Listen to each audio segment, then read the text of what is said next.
90 రోజుల కోర్సు పూర్తి చేస్తే చాలు 100% ప్లేస్మెంట్ సపోర్ట్ తో సాఫ్ట్వేర్ జాబ్ మీ సొంతం. వెంటనే కోడ్ జ్ఞాన్ డెస్టినేషన్ ని సంప్రదించండి.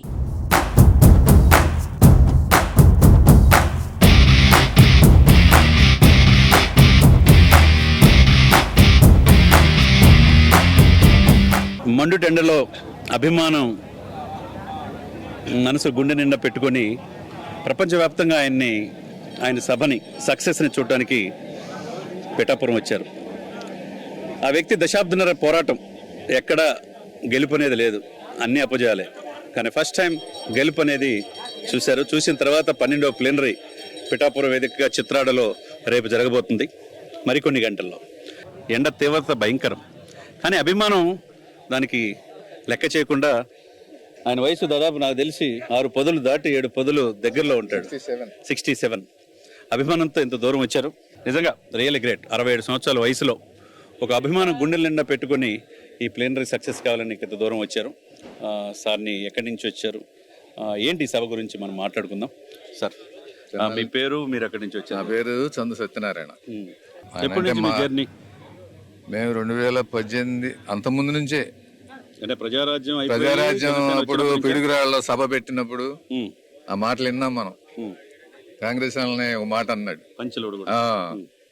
అప్పటి నుంచి ఆ తర్వాత తాడేపల్లి కూడా చెప్పాడు కదా, అదపాతాలను తొక్కపోతే నా పేరు పవన్ కళ్యాణ్ కాదు, నా పార్టీ జనసేన కాదు. తాడేపల్లిగూడెంలో చెప్పిన మాటలు గుండెల్లో నడుస్తూ ఉండే, ఎటు తిరుగుతున్నాయి. ఓకే, మరి ఇన్నిటి మధ్య మరి 151 సీట్ల నుంచి 11 సీట్లకే పరిమితమైన జగన్మోహన్ రెడ్డి గారు మరి మీ నాయకుడిని అంటే పవన్ కళ్యాణ్ గారిని కార్పొరేటర్కి ఎక్కువ, ఎమ్మెల్యేకి తక్కువ అన్నాడు. ఆయన తెలిస్తేనే అసలు ఎవరు దేనికి కార్పొరేటర్ అంటే ఎవరు తెలీదా? అది కూడా తెలియదు. తెలిసి తీరంగా ఎవరు చేస్తుంటారు.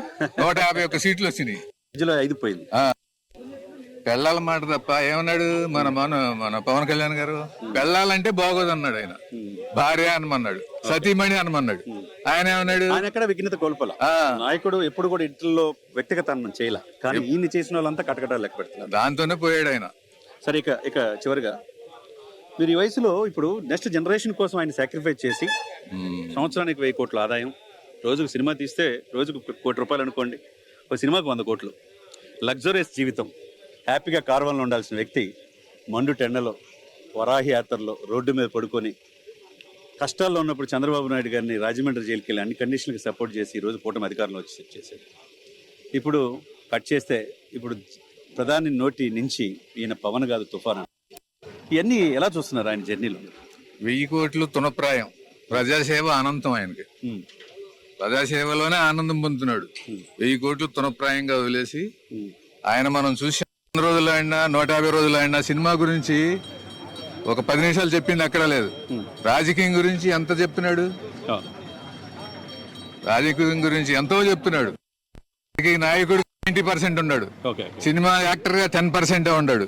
10% చూస్తేనే సినిమా యాక్టర్ గా మంచి నటుడుగా. ఇక రాజకీయాలు ఇంకెంతో ఉందో చేయాల్సింది. భవిష్యత్తులో ఆయన ఏం కావాలని మీరు కోరుకుంటున్నారు? మంచి ప్రజాసేవకుడు కావాలని కోరుకుంటున్నాం. ప్రజాసేవకుడు అంటే ముఖ్యమంత్రి కావాలి. మనం అనుకుంటే రావు, వస్తాయి. అయ్యే అతంతరికి అయ్యే వచ్చుద్ది. మరొక వ్యక్తి 2019లో జనసేన తరపున ఎమ్మెల్యేగా కడప పోటీ చేసి అక్కడ ఉభయ జిల్లాలకి అధ్యక్షుడిగా జనసేన కొనసాగపేట, కడప, ఈ పులివెందుల ఈ పరిసరాలు చూస్తే ఎవరైనా పోటీ చేయడానికి భయపడతారు. ఎందుకంటే అంత ఫ్యాక్షనిస్ట్ ప్రభుత్వం, మేము తప్పితే ఇంకెవరు ఉండకూడదు రాజకీయాలు అనుకునే వ్యక్తులు. అటువంటిది అక్కడే సభ కూడా పెట్టారు. ఈ రాజకీయ పార్టీలు అక్కడ భయపెడితే పవన్ కళ్యాణ్ గారు అక్కడ కూడా సభ పెట్టారు. అటువంటి నాయకులు కూడా ఇక్కడికి రాయలసీమ నుంచి కూడా ఇక్కడ ఈ సభని ఉద్దేశించి వచ్చారు. ఆయన ఎలా ఫీల్ అవుతున్నారు ఒకసారి మాట్లాడదాం. సార్ నమస్కారం అండి. నమస్కారం అండి. నా పేరు శంకర శ్రీనివాస్ అండి. ఉమ్మడి కడప జిల్లా కోఆర్డినేటర్గా నేను గత 22 సంవత్సరాలు రాజకీయాల్లో ఉన్నాను. 2 సార్లు కడప ఎమ్మెల్యేగా పోటీ చేశాను. 2009లో ఒకసారి, అలాగే 2019లో ఒకసారి. 2009లో బహుజన్ సమాజ్ పార్టీ నుంచి నేను ఎమ్మెల్యేగా పోటీ చేశాను. అదే సంవత్సరం రచంపేట పార్లమెంట్ నుంచి కూడా ఎంపీగా కూడా పోటీ చేశాను. సో ఇటువంటి నేపథ్యంలో మన నాయకుడి యొక్క ఆశయాలు, సిద్ధాంతాలన్నీ కూడా 2007 నుంచి కామన్ ప్రొటెక్షన్ సామాన్యుల కోసం, సామాజిక న్యాయం కోసం మన నాయకుడు పడే తపన కానీ, మన నాయకుడి యొక్క వ్యక్తిత్వం కానీ చూసి ఆయన కలవాలి, ఆయనని కలిసి రాజకీయం గురించి మాట్లాడాలి, ఆయనతో పాటు ప్రయాణం చేయాలని ఎంతో కూడా 2014లో కూడా ఆయన ఎప్పుడైతే బీజేపీలో పొత్తులో ఉన్నప్పుడు తాను పోటీ చేయకుండా ప్రజల కోసం, రాష్ట్రం కోసం, రాష్ట్ర ప్రజల భవిష్యత్తు కోసం ఆయన అయితే పాటుపడ్డారో అప్పటి నుంచి కూడా ఆయనతో ప్రయాణం చేస్తూ ఆయనతో కలవాలని నేను బీజేపీలో స్టేట్ సెక్రటరీగా కూడా పనిచేశాను. ఆ క్రమంలో ఆ పొత్తు గురించి బాగా పాటుపడి ఆ రోజు ఆ జగన్మోహన్ రెడ్డి రాకుండా కూడా ఆయన చేసిన ప్రయత్నానికి మా పూర్తి చివరిగా ఇంకో క్వశ్చన్ అండి, మీరు కూడా కడపే, అవును. జగన్మోహన్ రెడ్డి గారు కూడా కడపే. మీ నాయకుడిని పవన్ కళ్యాణ్ గారిని మీరు కార్పొరేటర్కి ఎక్కువ, ఎమ్మెల్యేకి తక్కువ అన్నాడు. అంటే ఆయన 11 సీట్లకే పరిమితం అయిపోయాడు, రాష్ట్ర ప్రజలు కాదనుకున్నారు. దీన్ని ఎలా చూస్తారు మీరు? అంటే మీకు బాధ అనిపించట్లేదా మీ నాయకుడిని అలా మాట అంటే? బాధ ఏంటండి, అతనికి సిగ్గుతో చచ్చిపోయేలాగా నువ్వు వెర్రి పెంగళప్పకు ఎక్కువ, పిచ్చి పుల్ల ఎక్కువ తక్కువ అని అదే రోజు మధ్యాహ్నం 3 గంటలకు మాట్లాడాడు. ఉమ్. ఆయన తన ఫ్రస్ట్రేషన్లో చేతకాక, రాజకీయం చేతకాక పార్టీ మూసుకునే పరిస్థితి వచ్చి మన నాయకుడు ఏమీ అనలేక నోటికొచ్చినట్టు అవాకులు చవాకులు పెళ్ళడంతో ప్రజలకి తెలుసు ఎవరు ఏ స్థాయి ఉన్నారని చెప్పేసి ప్రజలు దీన్ని పట్టించుకోవడం లేదు.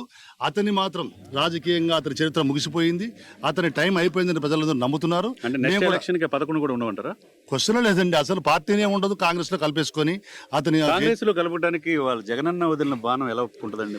ఆమె ఏముందండి, వాళ్ళ ఆస్తులు గొడవలు తప్ప రాజకీయంగా వాళ్ళకి ఏమున్నాయి, అన్నీ కూడా మాయ. వాళ్ళంతా కూడా ప్రజలందరినీ కూడా మాయ చేస్తున్నారు తప్ప వాళ్ళ ఆస్తుల కోసం కూడా తప్ప మీ కడప నుంచి, ముఖ్యంగా రాయలసీమ నుంచి ఎంతమంది రావచ్చండి? మా కడప జిల్లా, ఉమ్మడి కడప జిల్లా నుంచి మేము మినిమం 4,000 నుంచి 5,000 మంది ఎక్స్పెక్ట్ చేస్తున్నామండి. అలాగే 4 జిల్లాలకు సంబంధించి కూడా కొన్ని కాన్స్టిట్యూషన్లో బలంగా ఉన్నాం కాబట్టి దాదాపు జిల్లాకు ఒక 5,000 వేసుకున్నా కూడా 4 జిల్లాలు కలిపి 20,000 మంది మినిమం. ఈ ఎంత ఎండలు ఉన్నా కూడా, దూరంగా మేము ఉన్నా కూడా 20,000 మంది రావడానికి సిద్ధంగా ఉన్నారు. బస్సుల్లో, వెహికల్స్లో, ట్రైన్స్లో కూడా వస్తున్నారు. 20,000 మందికి తక్కువ లేకుండా వస్తారని మేము భావిస్తాం. Thank you. Thank you so much.